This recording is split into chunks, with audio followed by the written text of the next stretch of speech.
too bad. Oh my God. Well, hopefully somebody will tune in Are we today. live? Yeah, we are. I just Oh, tweeted out that well, maybe I'll tweet out again that we're starting now since we're like okay. super late. Oh my God, Jesus. All right.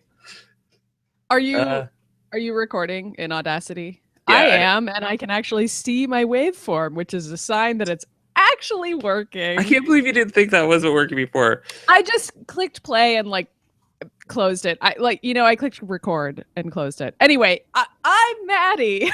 And I'm Ryan, and welcome to Insomniacs in the Morning. I'm just typing that we're actually starting. So hold on one We're second. starting and we're gonna send a tweet about it because it's 9/11. All right. Okay.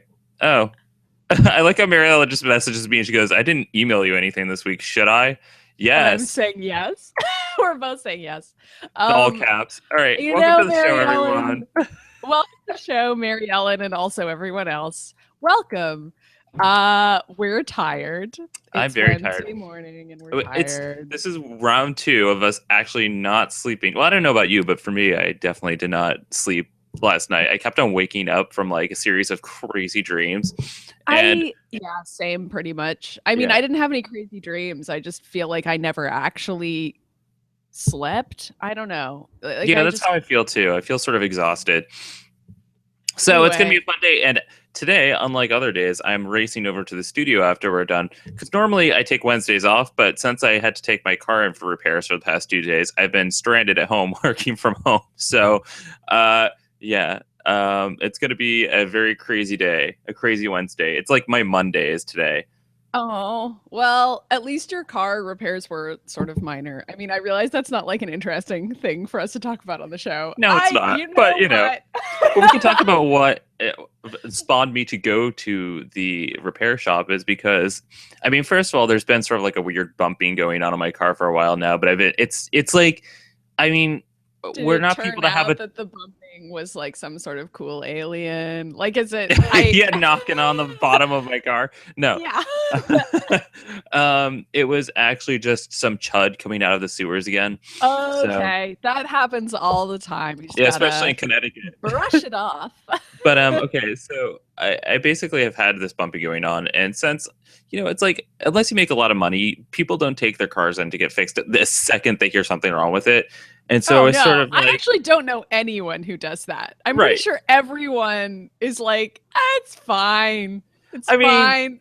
my basis for driving is based solely on Mario Kart, so that any kind of weird noise doesn't seem weird to me. I mean, if it's bumping, that's fine, right? I mean, it's Mario Kart, so you're supposed to like Blue shells, star power, all that fun shit. I like how I'm so tired that I can't even remember the word drift. Apparently, I was like, you're supposed to. I'm like gesticulating wildly. That word, that weird word. To work, and he's like, my car is bumping, but it's probably fine. For like months, you did this. I mean, honestly, I don't blame you at all because I do the same thing. I mean, I really was putting off because I've been in sort of a weird financial position, so it's just like one of those things that hasn't been a priority. But I was driving home from a hike I did on Monday morning with Lyra, and I got onto the highway, and I was definitely like sort of like swerving around, and the whole car was shaking, like like I was on a ride at an amusement park, and I was like, "Oh my God, are we gonna die?" Like, so I get home I'm only laughing because you didn't die. And then of course I'm telling Ben about it, but it's like as soon as we got home, we had to give Lyra a bath, so we're like bathing the dog. I'm like, I need to like go to the like repair shop because I think my car's going to explode or something.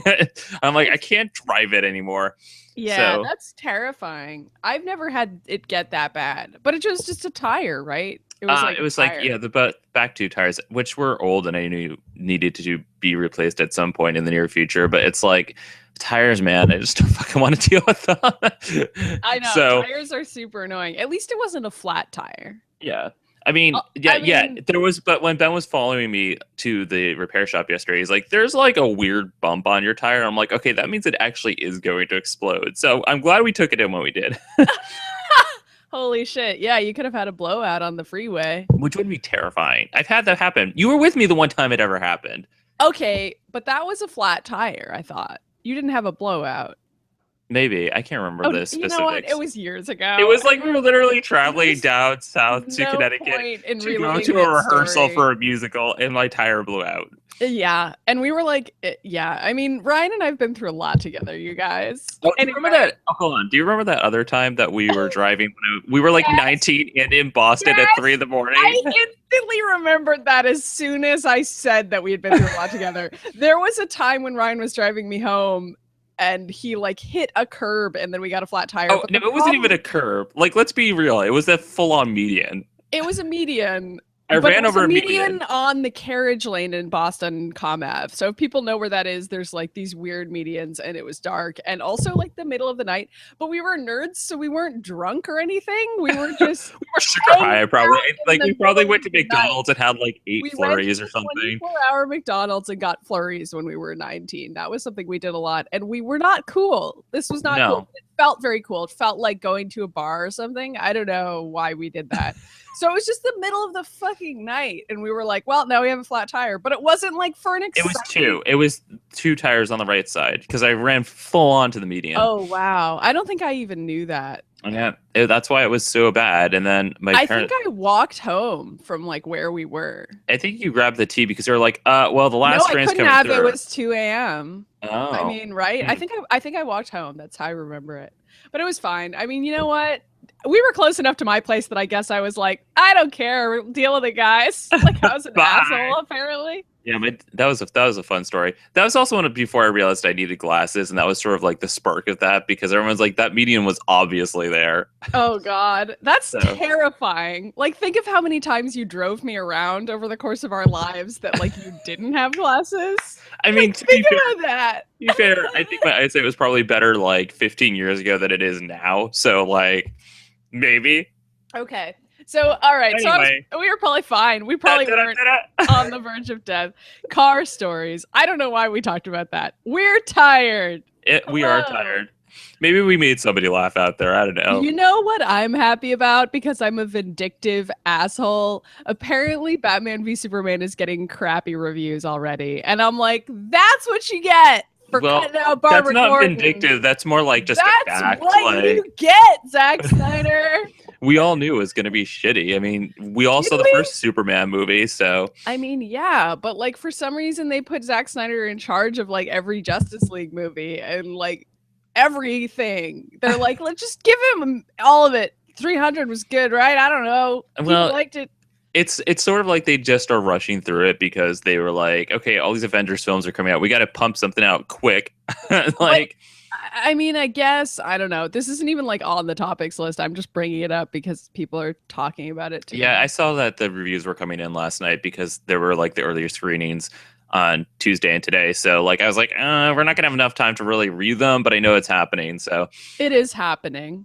But do you want to talk about Romeo and Juliet before we dive into nerd news? Yeah. Okay. Well, first of all, I've had like, I wouldn't say that I've had a bad weekend or even a crazy one. I just had a very busy weekend, which is good. I'm getting back into the flow of things. But on Saturday, Ben and I went to go see Romeo and Juliet at the Hartford stage. I've never actually seen Shakespeare live. Because I've read all the Shakespeare plays, but I mean, like, not everybody not really into it. So we went to go and see it because Ben really likes the Hartford stage and Shakespeare, and it was really good. I really enjoyed it. And Marilyn had said before I went in that when you see Shakespeare live, it's much easier than reading it because it all sort of clicks and like you can visualize it. If the actors are good, she said if they're like actually Shakespearean actors, like you get it. Which I don't know if they weren't, but they were really good, so it doesn't really matter. Yeah, I mean, they might have just been like actors who've done some Shakespeare before, but don't necessarily specialize in it.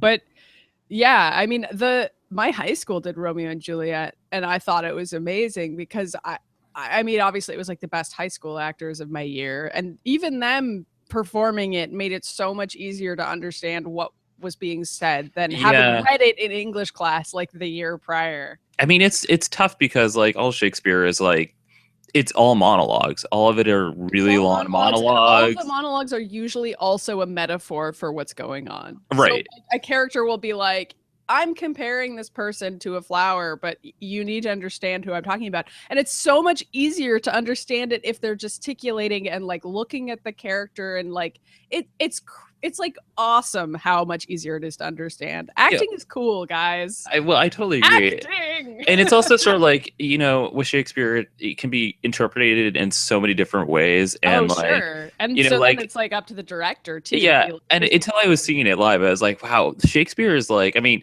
it is really dark, obviously, because it's Shakespeare, but like it's also like you're seeing super. Romeo and Juliet. No, but I mean, like it's also like super wacky. Like I know. It's like after Juliet dies the first time, and then like randomly the entire cast is there, but like in the stage notes, it's not explained at all. So they had to sort of like come up with a reason as to why everybody would just come running in. I know.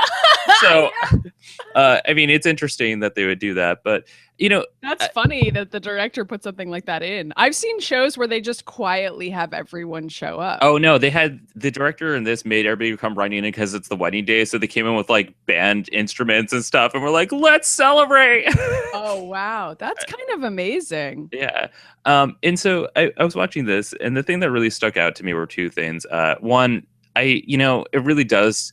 Whoever directed this did a really good job at doing teen summer love, and like being in love and being like 19, 16, whatever, running around in the summer, not having any responsibilities except who you're going to probably sleep with. Or who it was like a nice throwback.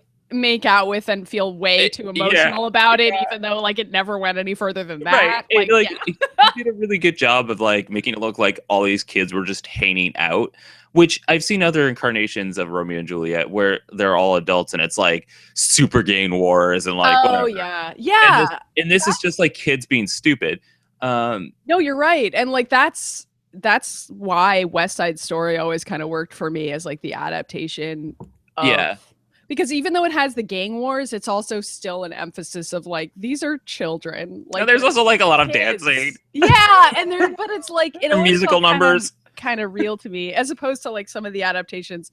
I mean, I guess I'm saying that I didn't really like the movie adaptation with Leonardo DiCaprio, which I know is really famous, but I haven't watched it in a long time, and we just got it on Blu-ray again to watch it. So I mean, check it out. Let me know. That can be a fun throwback.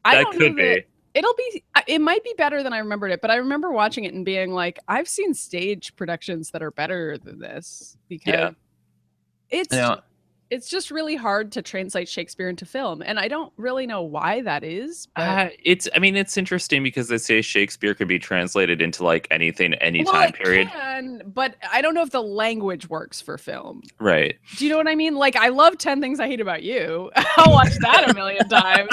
But like, I don't know if the Romeo and Juliet adaptation quite works because the language is so. I don't know. It's like easier to hear actors say it to each other. You know what? You're right, because like on stage, like because they did this whole like sort of like 50s, 60s noir thing. There was I forget what it was actually called. We should link to the set design and costume design in the I stupidly don't even have. I have like two Playbills in the house, neither are near me. So I know what you're talking about because he linked to it on his Facebook. Wait, Ben did? Yeah, or somebody did. I think Ben did. It must have been Ben. I mean, who else would have done it? Like, anyway, the set design and the costume design looked really cool, so it's worth linking to. And if anybody's even near there, they could go still, right? Right. It's okay. It's neo-realism. I just looked it up. Okay. Cool. So it's like all this like sort of this style of. Hold on. Now there's a big ad in my way. Thank you.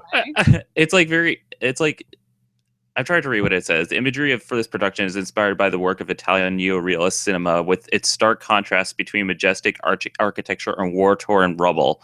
So, whoa, that's sweet though. I'm into like stylized set designs. I'm into theater.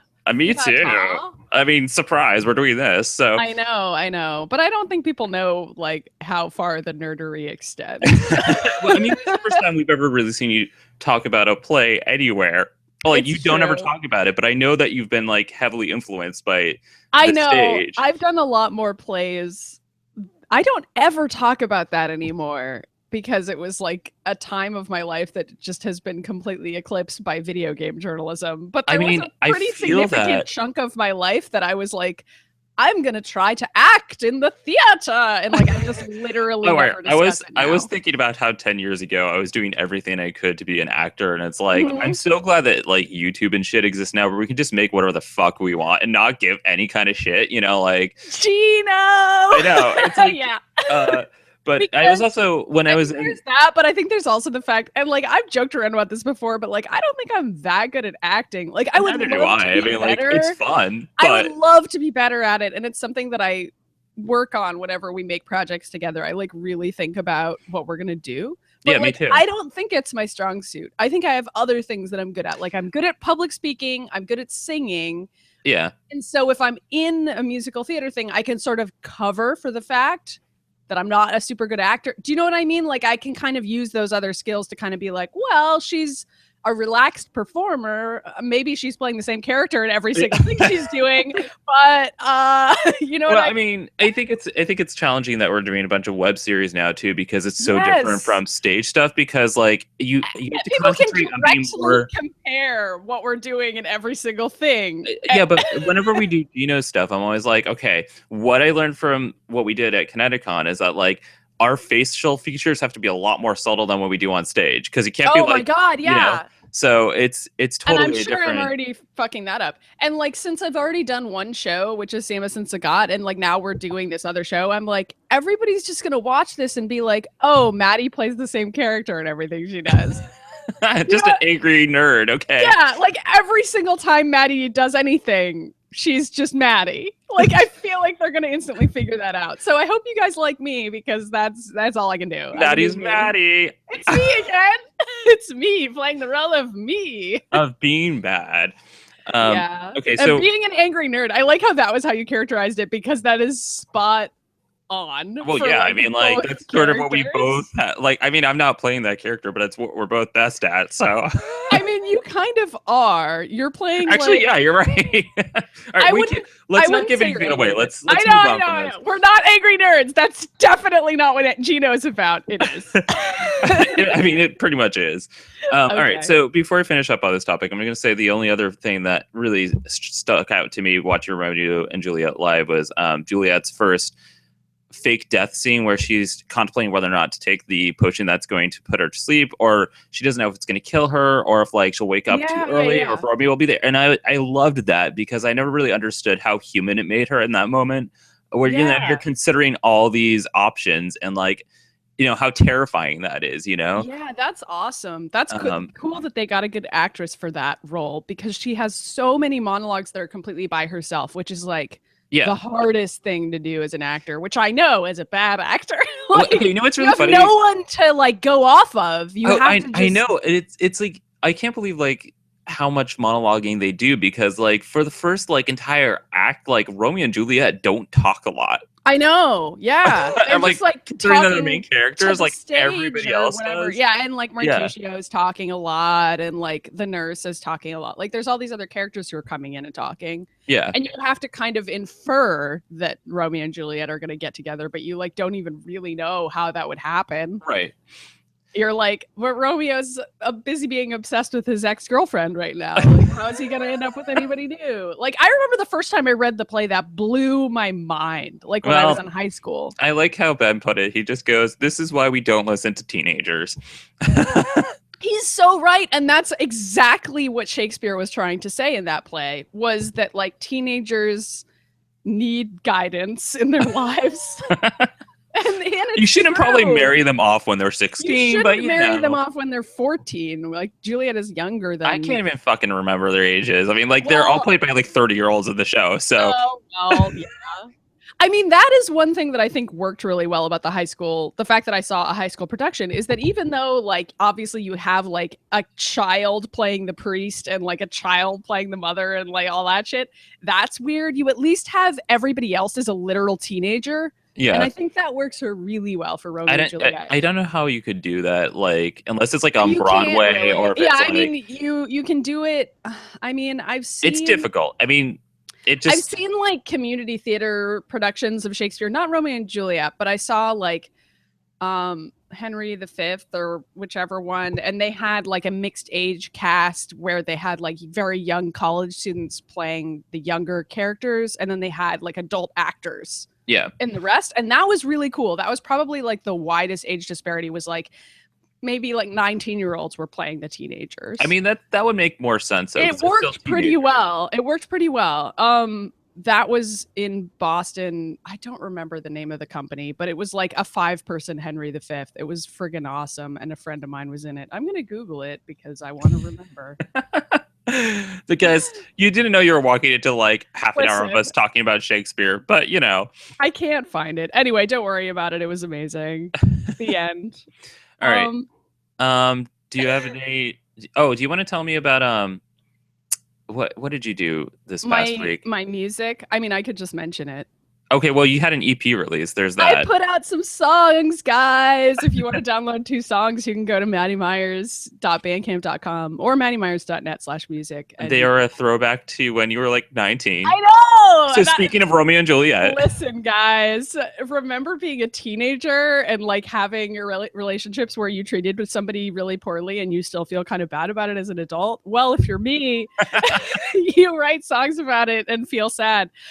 So I wrote one song and then like took another song that I wrote when I actually was 19 and like remastered it. And so those 2 songs are now available, and it was just kind of like a fun project that I was working on the side. Because it's not like my main deal. I'm still working on the album with my band, but that just takes so much time. It was just like a fun thing. And I love like your album cover, which is really from 10 years ago. I know, it's like a really old picture of me sulking at a party in all black. It's technically from like 8 years ago, so like if we want to be specific, it's the wrong time period. But it was such a funny picture that I was like, I have to. It's so great. You're sitting outside at like a barbecue party wearing like a trench coat. I know. I'm like wearing all black, but the the lawn chairs that I'm sitting in are like pink and beautiful, and like I'm like dressed like Neo from the Matrix, and I'm like, I'm so goth. It's such a good. Just go and look at the album cover, even if you're not interested in the music, because I'm so proud of it. Yay! So do you have a workout tip? Is that what you were going to say next before I interrupted you to talk about my songs? Well, no, I interrupted you to talk about your songs. I guess I interrupted myself technically.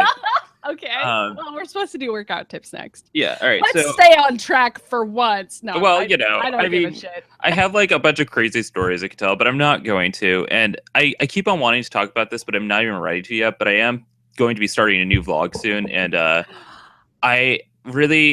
reason why I keep on meaning to talk about it on here is because I'm trying to figure out the form of it, and I'm sort of putting it out there to our listeners to see what they would like to see. Okay, that's great. Previously, I would like to see you do something, Ryan. I would like to see you do a vlog. I want to do it more as an inspiration to get my day going. It's not to like be famous or anything like that, but like to kind of. Oh, well then I don't care. Oh, okay, good. Well, okay. So as you know, for most of my life, I've documented like our entire lives on video. So I'm like trying to get back into that, and I'm also sort of like, I mean, when aren't you doing that? I know. Ryan. I have a Snapchat that like. It's all day long. I had to unsubscribe. Ryan sends like 300 snaps a day. And I stopped doing that because they added this story option. So now I just post it there. You like a full 24-hour long snap for the whole day. And then you wake up and you restart it. And you're like, all right, time to go. Yeah. Another snap. But anyway, so I already named the vlog. It's called Follow the Sun. And it's about just very positive energy and being creative and like the day-to-day stuff. And I was thinking about doing it as a daily vlog, but I may do it as just like an event vlog. But I kind of want to see what people want to see. There's no episode that's going to be more than like 3 minutes long because I don't want to spend that long on it. And plus, honestly, who engages with a vlog for more than like a couple minutes, you know? So, I mean, yeah, I always had trouble with that with my vlogs because I would want them to be like 5 minutes long. But that was a different style though. Yours was talking to the cameras. Though. You're right, because the shorter ones did way better, and like more people would watch the shorter ones because it was also like people just don't have time. Your vlog was also like journalistic though. It was like you were using it as a video journal, so you'd sit down and like talk about stuff. Where mine's more like traveling around. So not do what I did because it was actually really difficult. Like people liked it. They were good. People liked it, but it took forever to edit those. They made you look very human. So thank you. Anyway, but don't do that. I would say the things that I like the most about when you post videos, or when you post videos of yourself with Lyra, because she's adorable, and also because I'm envious of the fact that you guys hike all over God's creation every day. And so I really like Lyra videos, so that's my vote. Okay. I do think that's positive, is like you walking around with your dog, and also she's friggin' adorable, and the internet loves dogs, Ryan. They love dogs. They do love dogs. They love cats too. That's my recommendation, is Lyra videos, but other people can tell you. Yeah, tweet at me at Dr. Issue 2. Tell me what you want to see, because I think, part of the inspiration is it's going to make me do something creative or adventurous every day, as opposed to coming in and having anxiety attacks, which is not worth it, and not pushing me to get anything done that I need to get done. Anytime you feel like you're going to have an anxiety attack, you could do a vlog, and then it would be more like my vlog, which was... And then I could just cut it all out. It's good. That's kind of what I did. I mean, that's harder to do. I already got the channel set up, so like whenever I'm ready, and I'll post a place to subscribe to it once when I actually finish the layout and all that shit. But it's not going to be on Atomic Blue, because I figure that's just going to saturate down everything, so I don't want to do that. All right. So people should still subscribe to Atomic Blue, by the way. Yeah, you should. I know I'm about to release something that's going to be hilarious. I have a few things. We have another retrospectives, and we have what you're going to love this. I have 2 different compilations of Snapchats that I'm putting up there. So one's called Ryan Snaps, and it's just all the stupid things. And then I have ones that's just all the action figure stuff, because I do a lot of those. So it's going to be like crazy best action of figures. Snaps. See, that's the only way that I can watch your snaps. Yeah, I watch the best of snaps. You know how people on YouTube post like best of snaps of like every snap they've ever seen, and it's like an hour long? Ryan could do a best of snaps of his own snaps. Yeah, pretty much. It's really, he's not because like I just like I get bored. Well, I'm like, woo. I mean, you could make fun of yourself if you want, but you've literally been filming yourself and everyone you know for your entire life. And I know that because I've known you since I was 12. I figure like when I'm old, I may not remember everything. So here's a good way to do that. You are destined to be a creator of film objects. True. It was meant to be, Ryan. And you can downplay it if you want, but it is what it is. Anyway. All right, let's get back on track. Workout I'm sorry, tips. I had to do a little self-promotion, but yes, it's good. So workout tips. Do you want me to go first? Because I have one. Yeah, I've got one too. So whatever, you go first. Since I just talked about myself for like a really long time. I talked about these perfect push-up tools that I have on the show before, but I wanted to just show them to everybody so that they know what I'm talking about for the video viewers. Mm-hmm. So, bye. You just like they went look off like camera. this. They're like huge circles. What the hell? I know. Are you gonna like shock somebody back to life with those? Doesn't it look awesome? So like, what's cool about them is that this part can move. Do you see what I mean? No, I can't see it, but I believe you. Okay. Well, basically, like you put it on the floor, and the bottom circle can move, and the bottom circle stays still actually, and the top handle moves. So when you're doing a push-up, you could do like turning it as you go down. Oh, those are really cool. It's so hard to do push-ups that way. Are those new, or did you just No. We've had them for the whole time. I tried to describe them. No, I didn't forget. It's just that I knew that it would be impossible to describe them on the show. So like I use these for like every kind of push-up that you can do, which is like you can do push-ups with them really close together, which like if you don't have perfect push-ups, you call it like a diamond push-up. Have you ever done those before? Like you put your hands on a diamond and you do a push-up. And you can do like a downward dog push-up, which is like friggin' impossible to do. And a lot of times I like can't do that many push-ups without doing a push-up from my knees as opposed to like the normal way. But that's fine with these. You can still do like all the different shapes of push-up. You can do wide arm, narrow arm, like hands parallel, hands perpendicular, like every kind. And so these are a good way to do that without having to get rug burn on your hands. Which I have had happen. I've done talking about that. I'm like, I've never had that issue, but whatever. Because I do more push-ups than you, I think. I think that might be what it is. I do a lot more crunches. I'm into that. Yeah. I'm into like upper body strength, as you can see from my sweet guns. Your muscles are probably bigger than mine. My legs could kill somebody though, so. That's awesome and great. And I wish that I were better at that stuff. So anyway, that's one thing. And the other thing that I said on the show last time I tried to describe these and failed is that if you don't want to buy something like that, you can just put 2 weights on the floor and use those. Right. I actually have done those because after you were talking about it, I'm like, I haven't done those in a long time. So I started doing those again. I think it's more comfortable on your hands than doing it the normal way. I don't really feel like any of it's comfortable. But that may be me.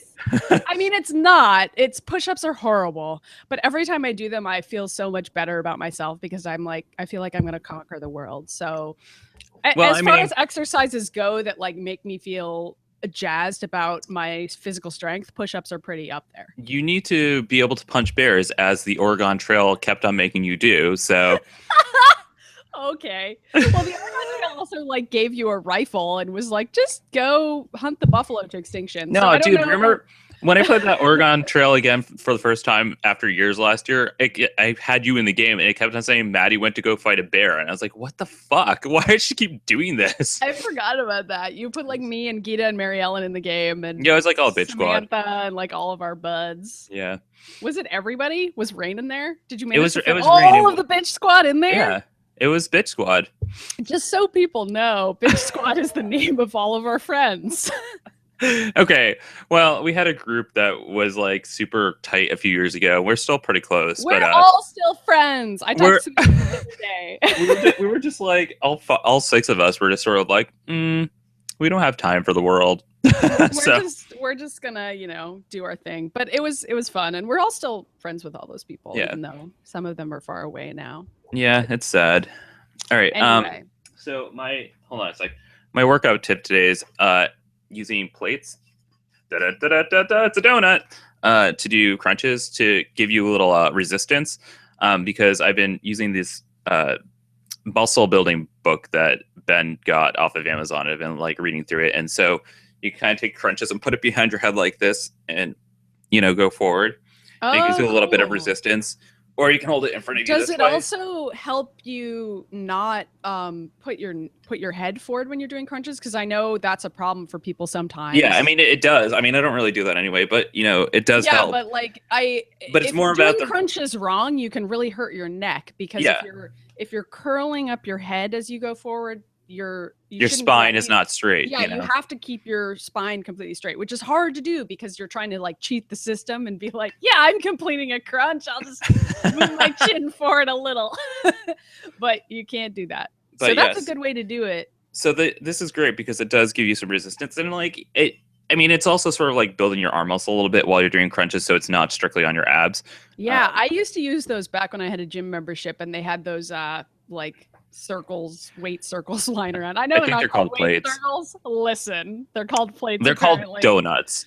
Okay, they probably are. I call them weight circles. Well, I don't go to the gym anymore because Ben keeps on buying gym equipment. I'm like, that works for me. You need to. Oh God, tell Ben to come over here and buy me gym equipment. I'm like barely kidding. I talk about that on the show every week. I'm like, I need to buy more weights, and then I just don't do it. Listen, I bought a webcam for this show, so that's buying something, people. Well, that's because your Mac failed you. So yeah, so I'm on my PC, which is why I have a beautiful electronic drum kit behind me. And that beautiful old handy cam. And a beautiful old handy cam that still has an unedited what's going on sitting on it from like 3 months ago. From a different apartment, probably. I literally recorded one and never edited it. No, it's from this apartment. It would be really funny to look at it now and just put it up and be like, I don't know. I think you should do a new one because you've been feeling pretty good about things. So that would be a boring one. I don't know. I think people would like to see you be happy sometimes. Complaining constantly, like about everything in my life. So if I did one now, I'd be like, I don't know. My job's pretty good. And then like that would be it. That would be the whole episode. This is you talking about Gino again. Well, we do that on this show. Yeah, we really don't need to do it anymore. This show is like the more emotionally healthy version of what's going on. This show is like behind the scenes of all the bullshit that we do.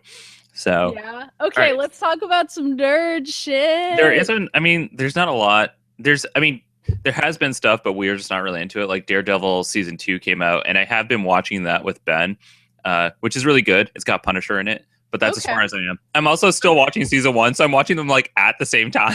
Oh God, that's great though that you're like staying up to date. I'm not even close to that at all. I'm not though, because I haven't watched any of season 1, so I'm like on episode 4 of season 1 and like episode 3 of season 2. I'm not even trying though, is the thing.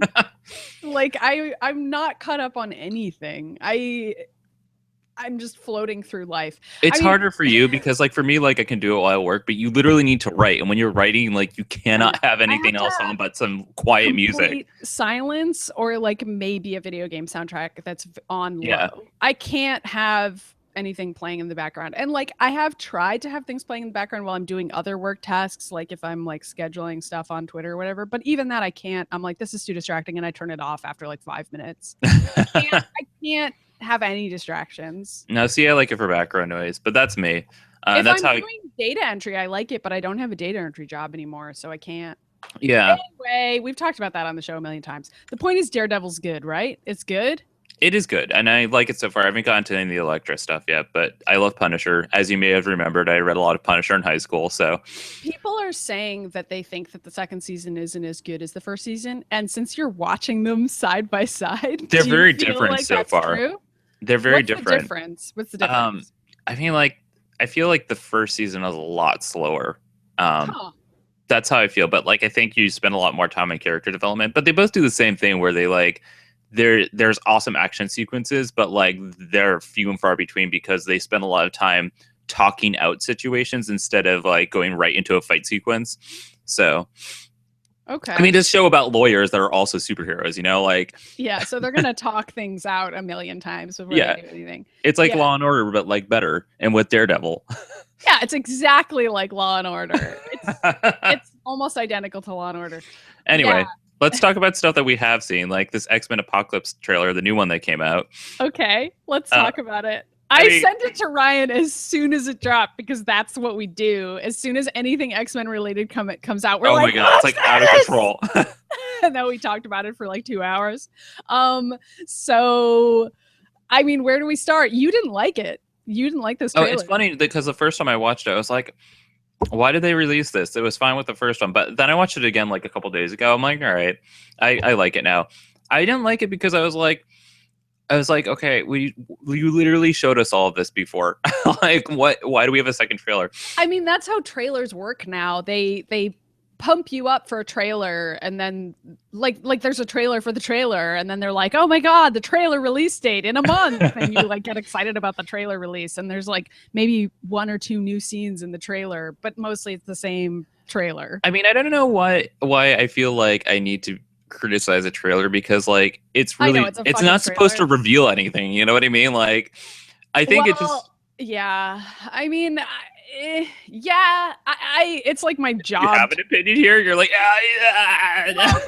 it's I'm always pressured to have a hot take on everything, so I still had to cover the trailer even though it's literally a trailer, and I was like, well, here's my opinions on this important. I mean, I do think it was weird, and I think the storyline is going to be weird, but I think it's going to be good because I trust Bryan Singer with the X-Men franchise. I know not a lot of other people do, but I really love X-Men and X2 and Days of Future Past. So I don't trust Bryan Singer with like anything else in his actual life, but we're not going to go there. We are not even going to go there.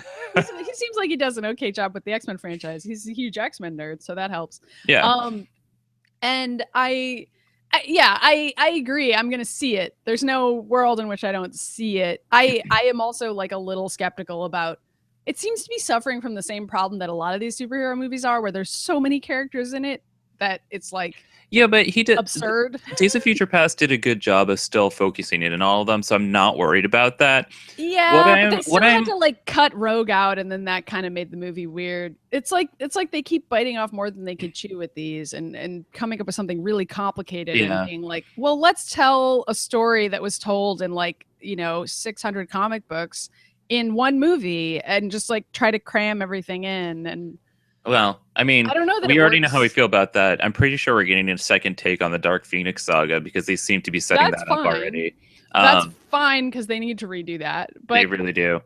But that's, I guess, I'm less concerned about that because that's like actually a pretty straightforward story as opposed to this apocalypse thing where I'm like, this seems really complicated and like something that could have benefited from more than one movie. I don't see how they're gonna do it. Yeah, it's also, I mean, there's a lot of things that I already think is really weird that they're changing for this movie, but I'm just gonna let it go because I know I'm gonna like it. Like, you know, I think it's weird that Mr. Sinister is not in this one, and I know that I'm obsessed with Mr. Sinister, but he actually is like a major plot point to that storyline. So I'm like, Yeah, maybe he will be in it. I don't know.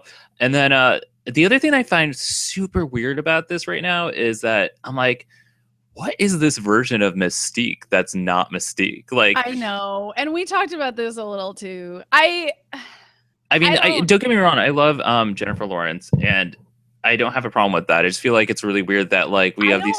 We both agree that we don't like the character that they came up with for Mystique. Like, it doesn't make sense to me. I don't get who she's supposed to be. And I feel like in every movie, I'm like, oh, so Mystique is starting to become Mystique. But it's like they keep doing that. And I'm like, go ahead. Yeah, but like this whole trailer like presents it as if she's leading the X-Men. And I'm like, they've been doing that for like 4 movies. I'm like, this is so weird. But because, I mean, like, the rest of it looks great. Like, it's just well, like Mystique might leave the X-Men. She's got other things going on. The truth is that they keep on writing it because Jennifer Lawrence is incredibly popular and she's a good actress and people look up to her, so they want to put her in the spotlight, you know? Put her in there. And but the result is that then the entire movie revolves around Mystique again. And it's like, well, okay. And you don't want to have your main character be the character who's already figured everything out. Like, ordinarily, narratively, you want that character to be somebody who's kind of questioning things, but isn't really sure where they stand, so that then the audience's way in. But we've already had Mystique doing that in every movie so far. She's always the way in. She's always the character that's like, well, this Xavier guy's got some good ideas, but so does Magneto. And like, that's what she does the entire movie. And that's okay for like a couple movies. But at this point, I'm like, all right, Mystique, like, I know they have it set in the 80s at this point, so they really could have gone with like Kitty or Jubilee or like any of the younger X-Men that, or even like I hear that Cyclops is coming in as like his. No, go ahead. Sorry. I was gonna say, I think this movie focuses in on Cyclops joining the X-Men, so it's weird that they're not just doing it from his POV, you know? That would be interesting, although everybody hates Cyclops, so I would be like really annoyed if they focused on him. He just sits there, he's like, where's my glasses? I can't see. It would have been kind of cool if they had the entire movie be about either Jubilee or Jean, though. Yeah. I mean, Jean all the way. They're not doing that because Jubilee's not even in the trailer. I thought that was so weird. I was like, okay, they've done all this like promotional stuff with her, and she's not even in the second trailer. And I was like, she better not die, because then I'm just gonna cancel. She probably won't die. I think it just means she's gonna be a side character who gets like a couple of fun one-liners, but like is barely in the movie. I mean, that's what it made me think, and it made me sad because I was like, that's too bad that they're not really using her. Because she's cool, and it'd be neat to see her in a movie. And we all know that, like, I love Jubilee for some reason. I just like am obsessed. Because Jubilee, I don't know. You're so similar. You both wear yellow trench coats. Yeah, you're both incredibly positive. I don't know. You're both obsessed with Wolverine. Okay, well that's probably true. I mean, I don't know. I was sad about that, but if the movie were about Jean, I would kind of get it. Maybe they're doing that. They may be doing that because, and not telling us, because if they're setting up for a new Dark Phoenix saga, they're not going to say anything, you know? It's true. And like the first trailer seemed like it was more about Jean Grey.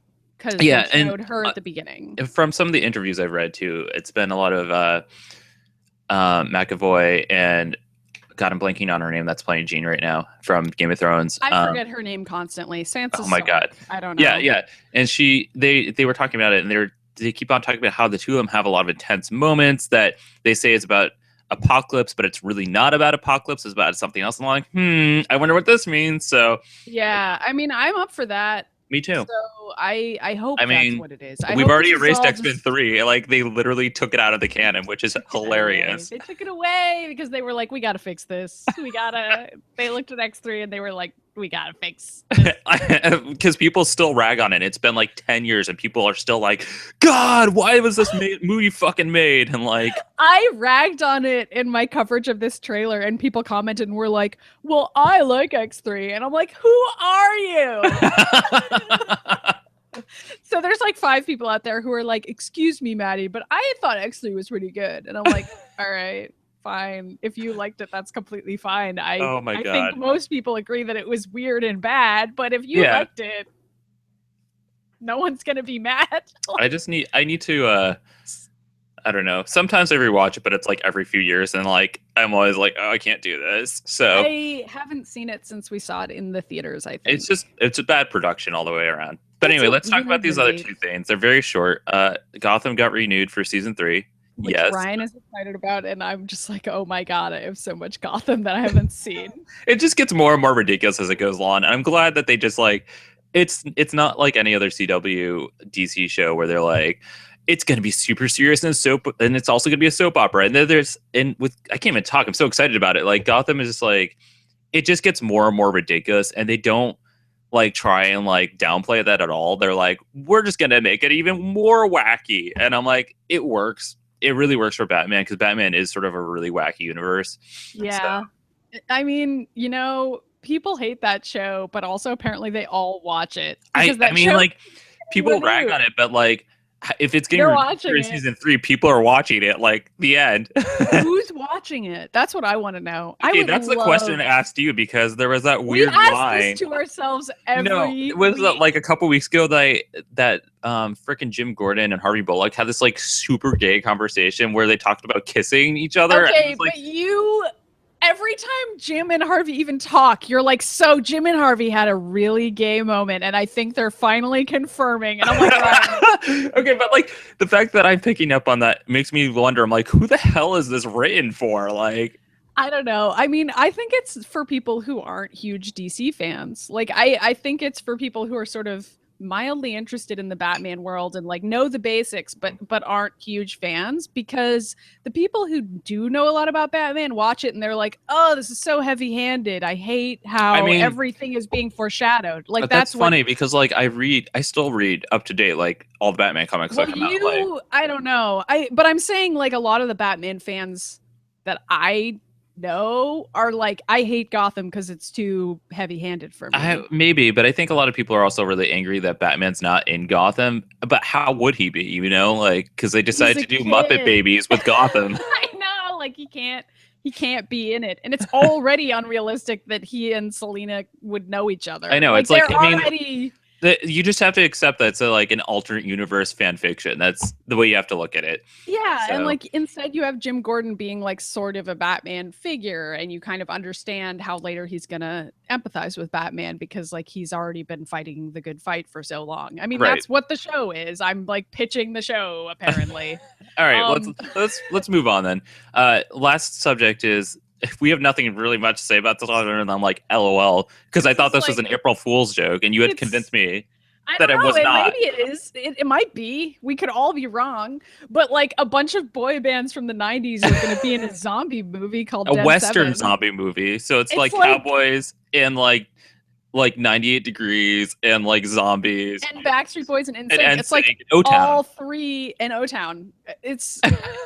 I mean, I guess they only need Boys to Men at this point. Like, they need, like, all of them. They need to complete the set. I don't know what those guys are doing. Actually having careers still. I think Boys to Men is still working. But the rest of those bands aren't. So they were free to be in a zombie movie. I mean, yeah, why not? It's coming out on Sci-Fi, so it probably is plausible at this point. It's by the creators that made Sharknado, so it's like purposely ridiculous. I know, and it'll probably be terrible, but it's like really cute that those bands. I mean, it's probably how they got them. Have you watched any of the Sharknado movies? It's all like pop artists that like are from 20 years ago and like washed up into these movies. I feel like those movies are a little try hard though, because they're like, get it? We're trying to be bad, and it's like, okay guys, we got it. Like, I don't know what Sci-Fi is doing, but as far as movies that are trying to be bad, I feel like this is actually a better idea than Sharks. Well, nobody's ever done this. Like any Sci-Fi movie is ridiculous. I remember watching one that was about like killer mosquitoes that were like the size of humans. So I mean, well, that's kind of their brand, like making ridiculous like monster movies. Yeah. All right, we have some reader mail though. Okay. I'm going to read the serious one first before I get to Mary Ellen's, because I don't even know what she sent me, but, I'm sure it's goofy. But we had we have one reader mail from a Taylor, and they basically said that they're out of college and gainfully employed, and they've been going through a ton of anime. But they asked, as relative anime veterans, how do you reconcile the enjoyable plot and characters with some of the genre's grosser aspects? Oh, God. I don't know. I I This mean, is a good question, it especially like is. going back and watching old animes where things are just terrible. Like we talked about Dragon Ball a little bit last week, but We did. I don't even know if I would recommend watching Dragon Ball now because it's so hard to watch. I mean, it's hard to watch any anime, to be honest. And like, it's not. I mean, like sometimes I'll try. Like I know on Netflix and Hulu they like line up a bunch of them because that's what buys them out now. And I'll occasionally just watch one through. And I think the last one I actually watched all the way through was Sword Art Online, which was a really great plot, and the animation wasn't terrible. But I mean, the problem is that with most anime is that they still like cut a lot of corners in terms of animation, and so there's a lot of monologuing, much like Shakespeare, and like except it's not as artfully done as Shakespeare. Yeah, and I mean that's sort of the problem is that like they're animating manga pages, but not animating much beyond that, you know? Yeah. I mean, I would say the problem, I mean, this is like a problem with Sword Art Online specifically, but it's like they'll have a really good idea and that'll carry the first season and then they run out of ideas, but they have to continue making as many episodes as possible because the show has a certain number of episodes that it's agreed to do. Mhm. And that's more of a problem with old shows where like there's like 63 episodes in the first season and then there's like another 78 in the second season, and like most of those episodes are filler episodes or just like repetitive crap where you're like, all right, I've seen almost this exact storyline again, but you know, here it's funny because both Dragon Ball Z and Naruto, which are huge in the anime community, and are like Sailor hundreds of Moon, episodes of the same shit. The original Sailor Moon, which people will tell you is great, but like how many times do the Sailor Scouts fight clones of themselves?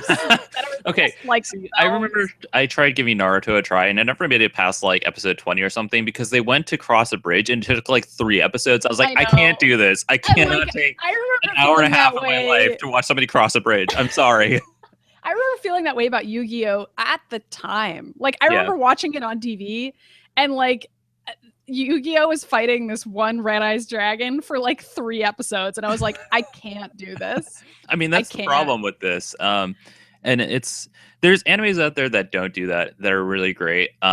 Like Cowboy Bebop, I always talk about being like the pinnacle of the best anime out there, and it still holds up. Yeah, I mean, like, I would say there are some pretty good examples of animes that are short that don't fall into those same traps. Like Full Metal Alchemist is usually the example that people give, but like I'm gonna assume that this person has seen Full Metal Alchemist because it's like one of the most famous animes ever next to Cowboy Bebop is like the one that people tell you to watch.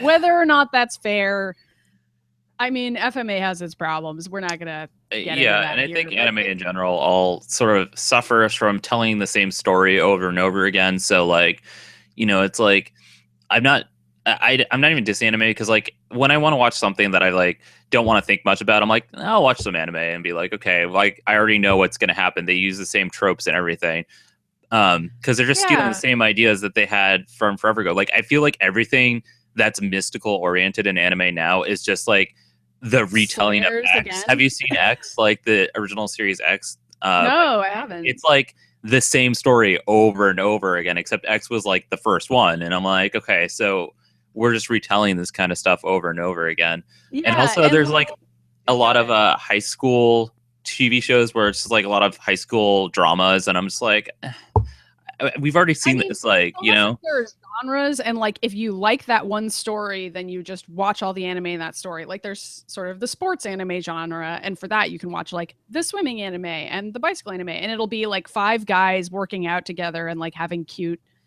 maybe they're gay adventures. And like if you like high school anime, then like, okay, you're gonna watch Ouran High School Host Club, and then you're gonna watch like 600 Ouran High School Host Club clones. I definitely feel like anime is actually really great with the teenage scene. I'm not, and like, like when I was a teenager, I watched a ton of it, and then like it actually does work for that age group. And sometimes you'll find something that's a little bit more mature, and that's great, and I love that stuff. But it's like they cater a lot to their teen audiences, you know. There's nothing wrong with that. I think that like as adults we started to be like, okay, a lot of this stuff is the same and we need to talk about something else, you know, like Yeah, like anime needs to talk about something else. Yeah, I meant to say we need to watch something else. I said talk by accident. We have no advice about this for this person other No, than I'm that. sorry. Like, It's like you just, I mean, like the way I see it is like if you want to watch a bunch of anime, that's cool. You just have to also sort of be like, a lot of it's going to be stuff you've already seen before, and it's like you yeah, have to go into it being like, I'm watching something that's not going to stimulate me. It's something that's going to make me like feel like it's a like certain way. yeah, like it's nice lazy TV. So and that's fine with me. It's kind of like watching a bunch of episodes of Murder, She Wrote. Like a lot of anime is really formulaic and repetitive. Like but that's what you go to it to get. It's not that's not a bug. It's a feature. Right. Like that's what anime is supposed to be. That's a like lot what of the time. people get out of the CW DC shows too. It's the same thing. Or Law and Order. Like those are all like formulaic Law and Order shows. SVU is still going, and you need to end it like after season 1. But whatever. They're literally never gonna end it, and like they're probably never gonna end like a lot of these other shows. Like it's gonna be a million episodes of a dude flipping over a card for like 10 episodes in a row. All right, I'm gonna read the next reader mail. Thank you for your mail, Taylor. We have Mary Ellen, who says, "Hey guys, big fan, long time listener, first time caller. I've been back on OkCupid for like 2 weeks now, and it's been kind of a horror show. Is dating worth it? Can online dating ever not be garbage? Are straight men universally terrible? Yes. Also, there's a guy currently up in a tree in Seattle refusing to come down and throwing things at people below. Do you think he's single? Great show. Still not sure how I feel about Ryan. Anonymous."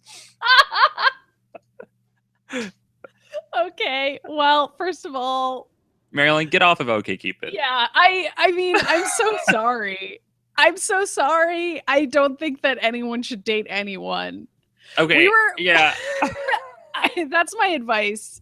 Like I was saying to Ryan yesterday after seeing Mary Ellen's OkCupid tweets, which are hilarious but sad and scary, was that like if Zach and I ever break up, I'm just never gonna date anybody again. I know, that's how I feel about things too. I'm like, this is it. Like I can't do this again, first of all, and like second of all, the dating climate now is not something I think I can reasonably navigate. Yeah, also you and I were like never great dating material in the first place, because I think both of us in total have we both have had 4 boyfriends ever. Yep. Ryan and I have both dated like a number of people that can be counted on one hand. And like that's my choice. Between the two of us, you could count all of the people we've dated on both hands. Like that's I think it's funny. And like in my case, like I think it's 5 people for me if you like kind of round up. But like 4 out of 5 of those people are people I met in high school. Yeah, I mean, and just dated and was like, well, I still know this person. And like then there's like one other person who I didn't meet in high school but met at a con and dated for a while. And like that's my recommendation is like either date people you already knew in high school or go to a con and then meet somebody who feels like you could have known them in high school and date them. I mean, that's all I've ever done. I've never used a dating site. I've only ever dated people who I actually met either in high school or at a con. That's the only way you could ever date me, apparently, because I've never fucking joined a dating site and I don't intend to ever do it now. I did for a little while before I met Ben, but it was like a fucking shit show. It was OkCupid. OkCupid is a shit show. The end. I don't sponsor OkCupid. I don't care.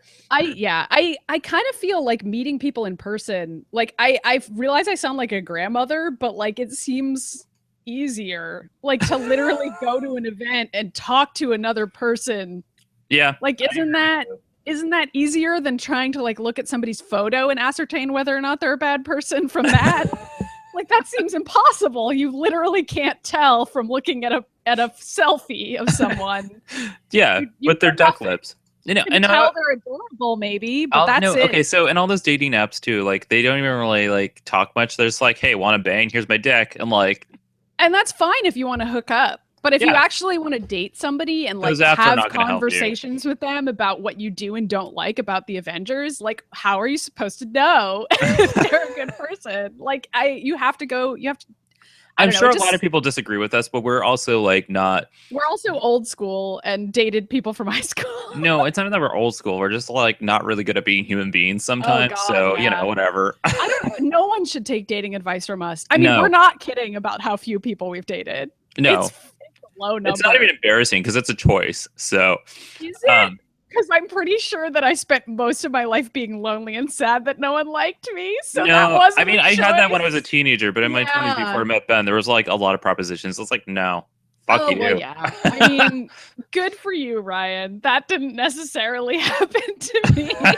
All right, let's move on from this awkward subject. Ryan is super popular, guys. We can only talk about this for a couple of minutes now, but we were going to talk about for our throwback to The Legend of Zelda, which we talked about a little bit last week because I'm playing the 3DS version again.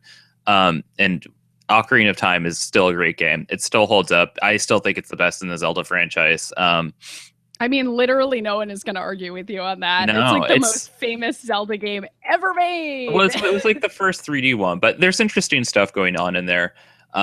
And ironically, Game Grumps is also playing at the same time as me, so I've been sort of following along with them, and they have like the funniest commentary I've ever seen on this game ever, which they always do.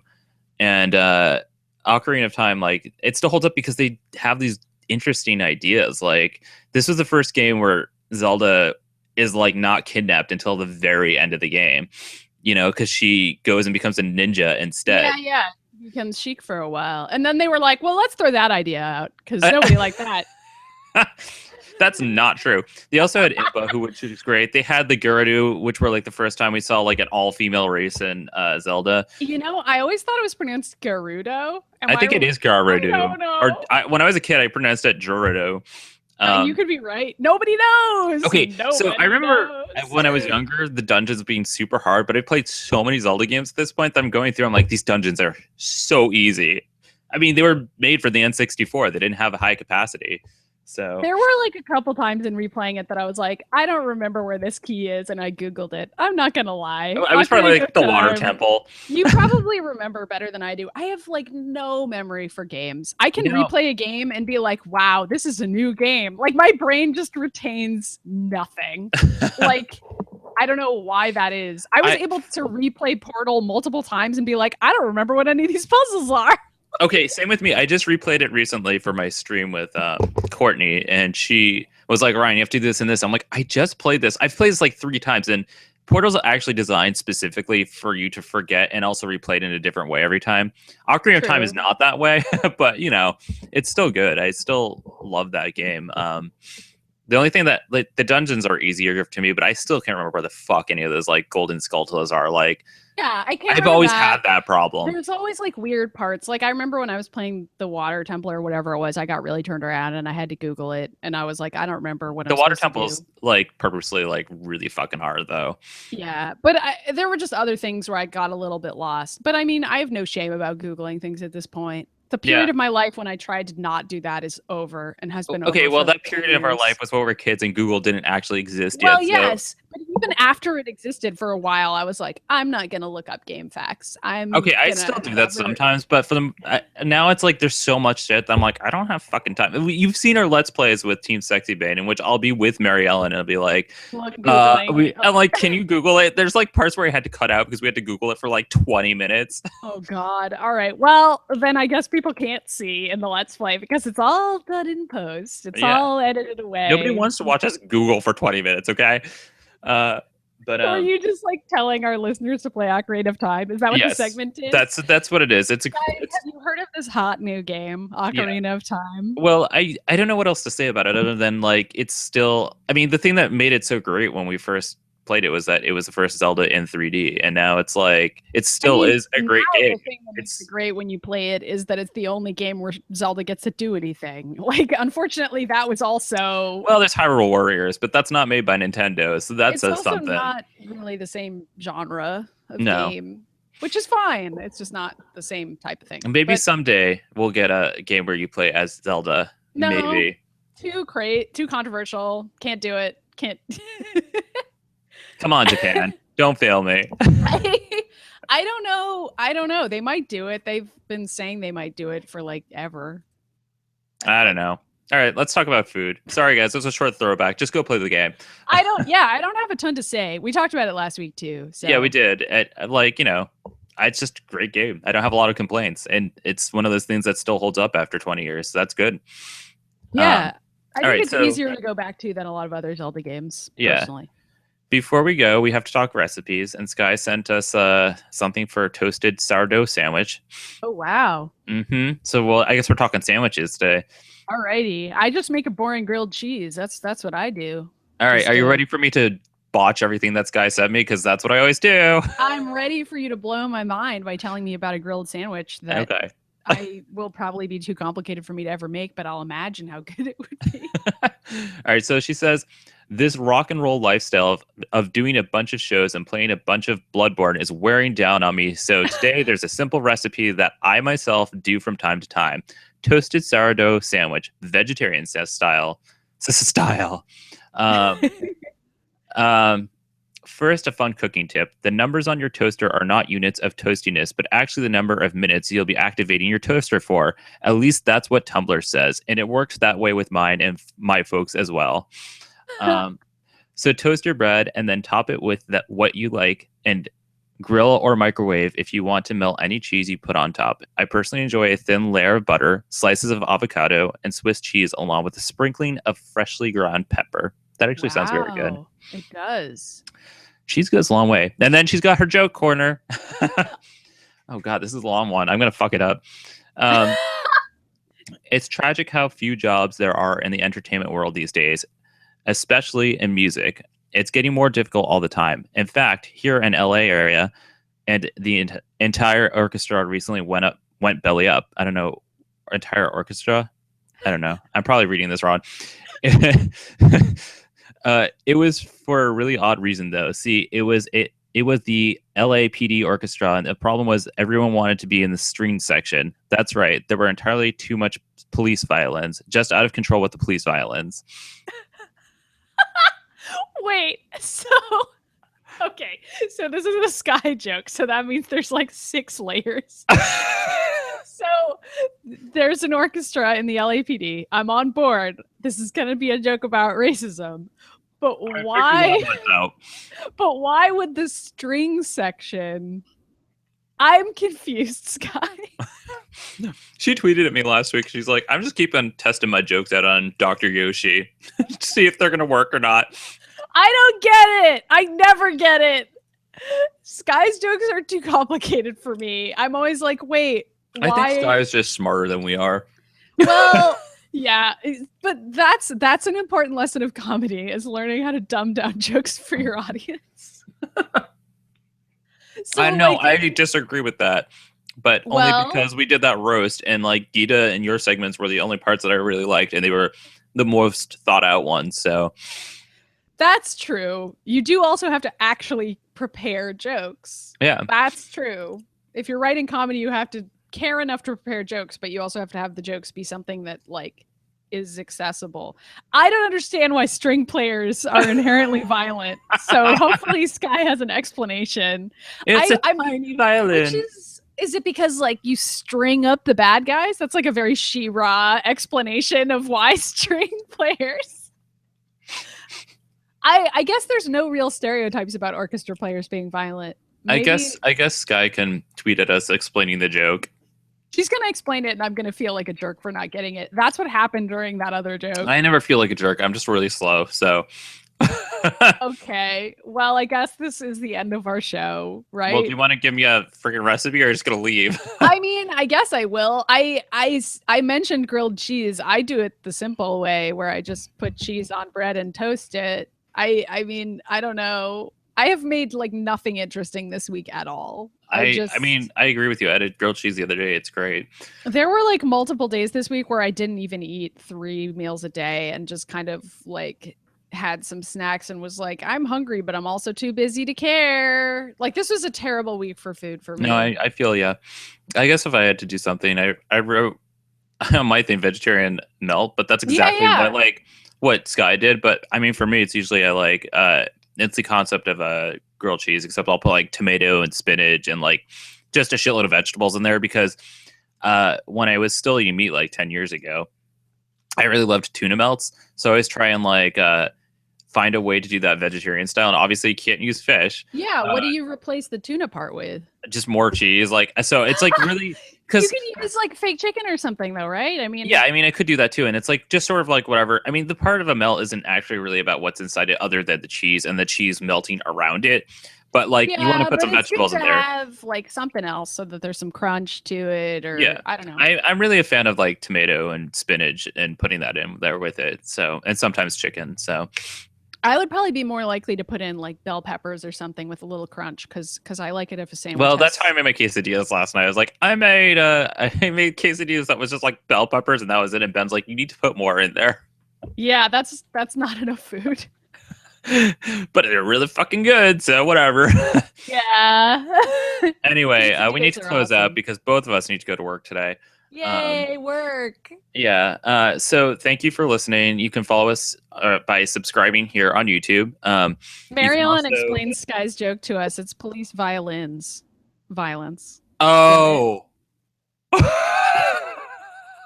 I blame you, Ryan, for not I love how like you saw that correctly. sinking on my face. Everybody got to see that. I mean, that was like how I felt when I read Mary Ellen's tweet just now. So I figured we would just say that before we closed out the show, just so that everybody knows. I get it. Oh my God. That we're idiots. All right. All right. So subscribe to our channel. Go to our home base, Atomic Blue Productions, to see all the fun shit that we make. Yeah. You can subscribe to us on iTunes, where we update wherever the heck, whenever the heck we feel like. Oh, yeah, it's like when we remember to, Ryan Padilla. And you can also go to our website and get the podcast there if you are not a if you want to subscribe via the RSS feed. And follow us on Twitter, Instagram, and Facebook. And you can follow both Maddy and I at Dr. Yoshi2 and Samus Clone. And what's the other thing? I think that's it. I think I covered everything. Email us at insomniacsinthemorning@gmail.com and we'll answer your questions. Send us your questions and topics. Poorly. I don't know. I think people give us good questions. Then we're like, shit, we need to think about this because we read nothing. And then we're like, this is a good question. I don't know. Maybe someday we'll like read something in advance. Maybe. We can't prepare for the show. We literally cannot. We can't even get here on time. So, did you say the same thing I did? Okay, bye, Ryan. Goodbye. Thanks for listening, guys.